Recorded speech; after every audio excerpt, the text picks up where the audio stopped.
Assalamualaikum warahmatullahi wabarakatuh. Yang terhormat, Dr. Nur Fadiawati, MSI, selaku dosen pengampu mata kuliah Perancangan Pembelajaran Kimia. Di sini saya Nina Gunati dengan nomor pokok mahasiswa 2113023006 akan mempresentasikan hasil kerja saya berupa RPP dengan KD 3.1, yaitu menganalisis penyebab adanya fenomena sifat koligatif larutan pada penurunan tekanan uap, kenaikan titik didih, penurunan titik beku, dan tekanan osmosis. Di mana saya akan membahas mengenai penurunan titik beku.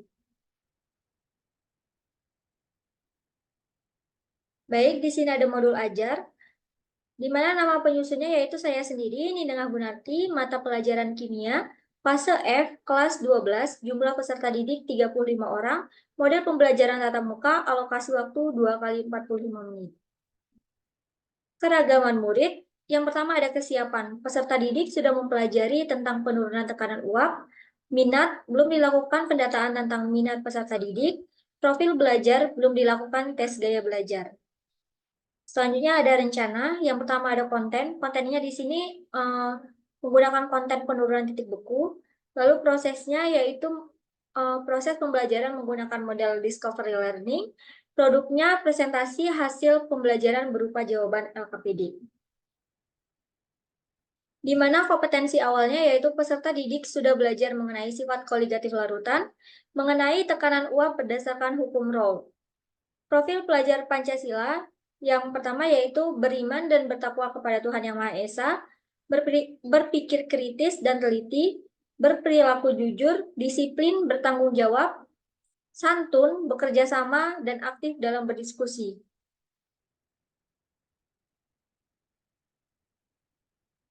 Selanjutnya ada kompetensi dasar. Yang pertama yaitu indikator sikap spiritual, menyadari adanya keteraturan dalam sifat koligatif larutan sebagai wujud kebesaran Tuhan Yang Maha Esa dan pengetahuan tentang struktur partikel materi sebagai hasil pemikiran kreatif manusia yang kebenarannya bersifat tentatif. Selanjutnya ada sikap sosial, yaitu menunjukkan perilaku ilmiah, memiliki rasa ingin tahu, disiplin, jujur, objektif, terbuka, mampu membedakan fakta dan opini, ulet, teliti, bertanggung jawab, kritis, kreatif, inovatif, demokratis, komunikatif, dalam merancang dan melakukan percobaan, serta berdiskusi yang diwujudkan dalam sikap sehari-hari. Selanjutnya ada kompetensi dasar pengetahuan, yaitu menganalisis penyebab adanya fenomena sifat koligatif larutan pada penurunan tekanan uap, kenaikan titik didih, penurunan titik beku, dan tekanan osmosis. Lalu selanjutnya ada kompetensi dasar mengenai keterampilan, yaitu menyajikan hasil analisis berdasarkan data percobaan terkait penurunan tekanan uap, kenaikan titik didih, penurunan titik beku, dan tekanan osmosis. Selanjutnya ada tujuan pembelajaran. Tujuan pembelajaran pengetahuan yang pertama yaitu menjelaskan diagram P dan T atau tekanan dan suhu untuk pelarut murni dan larutan terkait penurunan titik beku larutan. Yang kedua yaitu menjelaskan pengaruh konsentrasi larutan terhadap penurunan titik beku larutan. Yang ketiga mendefinisikan penurunan titik beku larutan. Yang keempat menghitung penurunan titik beku larutan. Tujuan pembelajaran keterampilan yang pertama yaitu mencermati wacana terkait penurunan titik beku dalam kehidupan sehari-hari. Yang kedua, mengkomunikasikan informasi yang diperoleh berdasarkan wacana yang telah disajikan. Yang ketiga, mencermati diagram tekanan dan suhu untuk pelarut air dan larutan terkait penurunan titik beku. Yang keempat, mengkomunikasikan informasi yang diperoleh berdasarkan diagram tekanan dan suhu mengenai penurunan titik beku. Yang kelima, menentukan penurunan titik beku pada tabel hasil percobaan. Yang keenam, membandingkan hasil penurunan titik beku dari dua larutan yang memiliki konsentrasi yang sama. Yang ketujuh, mengidentifikasi pengaruh jenis zat terlarut terhadap penurunan titik beku suatu larutan. Yang kedelapan, mengidentifikasi faktor yang mempengaruhi penurunan titik beku larutan. Yang kesembilan, mencermati gambar submikroskopik dari pengaruh zat terlarut terhadap tekanan uap larutan. Yang ke-10, mengidentifikasi pengaruh zat terlarut terhadap penurunan titik beku suatu larutan.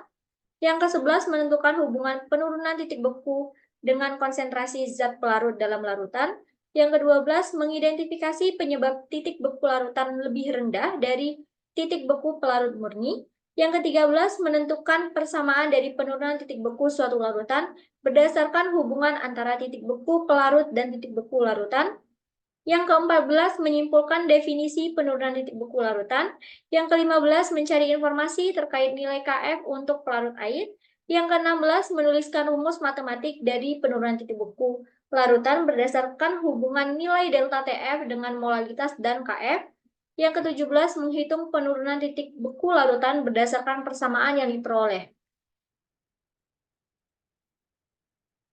Selanjutnya ada pemahaman bermakna. Yang pertama yaitu titik beku adalah suhu pada saat tekanan uap cairan sama dengan tekanan uap padatannya. Pada tekanan 1 atmosfer, air membeku pada suhu 0 derajat Celcius. Karena pada suhu tersebut, tekanan uap air sama dengan tekanan uap es. Penurunan titik beku adalah selisih antara titik beku pelarut murni dengan titik beku larutan. Pengaruh konsentrasi atau molalitas terhadap penurunan titik beku larutan non-elektrolit adalah berbanding lurus, sehingga semakin besar molalitas suatu larutan, maka penurunan titik beku akan semakin besar juga.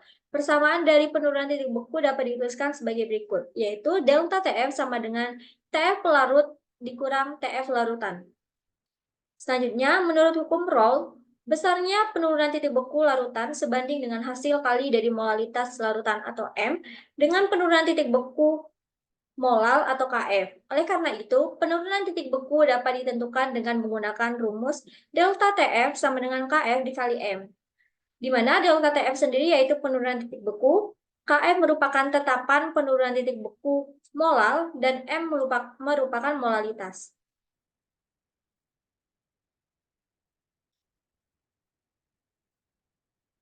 Baik, selanjutnya masuk ke tahap kegiatan.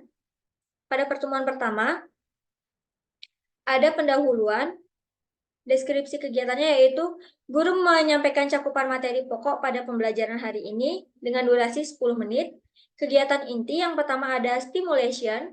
Guru menyajikan wacana yang terdapat pada kehidupan sehari-hari yang berhubungan dengan penurunan titik beku. Guru meminta siswa mencermati wacana mengenai pembuatan es krim. Selanjutnya ada problem statement. Setelah mengamati dengan cermat, guru meminta siswa mengajukan pertanyaan mengenai hal yang belum dimengerti terkait wacana yang telah disajikan. Lalu guru menyajikan diagram tekanan dan suhu untuk pelarut air dan larutan. Guru meminta siswa mengajukan pertanyaan mengenai diagram tekanan dan suhu terkait penurunan titik beku. Langkah selanjutnya yaitu data collection atau data collecting. Guru menyajikan tabel hasil percobaan penurunan titik beku. Guru meminta siswa melengkapi tabel hasil percobaan. Selanjutnya ada data processing. Guru meminta siswa membandingkan hasil penurunan titik beku antara larutan urea 1M dan larutan glukosa 1M dengan larutan urea 2M dan larutan glukosa 2M. Guru meminta siswa mengidentifikasi pengaruh jenis zat terlarut terhadap penurunan titik beku suatu larutan. Guru meminta siswa mengidentifikasi faktor yang mempengaruhi penurunan titik beku larutan. Guru menyajikan gambar submikroskopik dari pengaruh zat terlarut terhadap tekanan uap larutan. Guru meminta siswa mencermati gambar submikroskopik dari pengaruh zat terlarut terhadap tekanan uap larutan. Guru meminta siswa mengidentifikasi pengaruh zat terlarut terhadap penurunan titik beku suatu larutan. Guru meminta siswa membandingkan titik beku pelarut murni dengan titik beku larutan. Guru meminta siswa menentukan hubungan penurunan titik beku dengan konsentrasi zat terlarut dalam larutan. Guru meminta siswa menentukan peran Aquades dalam suatu larutan serta titik bekunya. Guru meminta siswa mengidentifikasi penyebab titik beku larutan lebih rendah dari titik beku pelarut murni. Guru meminta siswa menentukan persamaan dari penurunan titik beku suatu larutan berdasarkan hubungan antara titik beku larutan dan titik beku pelarut. Guru meminta siswa menyimpulkan definisi penurunan titik beku larutan, lalu guru meminta siswa mencari informasi terkait nilai KF untuk pelarut air. Guru meminta siswa menghitung penurunan titik beku larutan dari tabel hasil pengamatan berdasarkan hasil pengamatan. Tahap selanjutnya yaitu verification. Guru meminta siswa membuktikan hasil perhitungan penurunan titik beku yang sudah diperoleh dengan cara mempresentasikan di depan kelas dan ditanggapi oleh kelompok lain. Tahap selanjutnya yaitu generalization, yaitu guru meminta siswa menyimpulkan hasil diskusi yang telah dilakukan mengenai penurunan titik beku larutan. Guru meminta salah satu kelompok untuk mempresentasikan jawaban LKPD. Tahap selanjutnya yaitu penutup. Guru memberikan umpan balik dan penguatan kepada siswa mengenai topik materi penurunan titik beku. Guru melakukan kegiatan tindak lanjut dengan pemberian tugas terstruktur mengenai percobaan yang telah dilakukan. Guru menutup pembelajaran dengan mengucapkan salam penutup dengan durasi 10 menit. Di mana di sini ada sarana dan prasarana. Yang pertama, sarana dan prasarana yang diperlukan yaitu laptop, LCD, buku, papan tulis, dan spidol, dan juga LKPD. Lalu ada dukungan lingkungan belajar. Yang pertama ada lingkungan fisik, kelas yang fleksibel dan nyaman, dan mudah disesuaikan dengan kebutuhan belajar.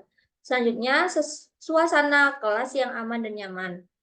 Yang kedua ada lingkungan non-fisik, saling memberikan positive feedback, lalu budaya saling menghargai dan mengapresiasi.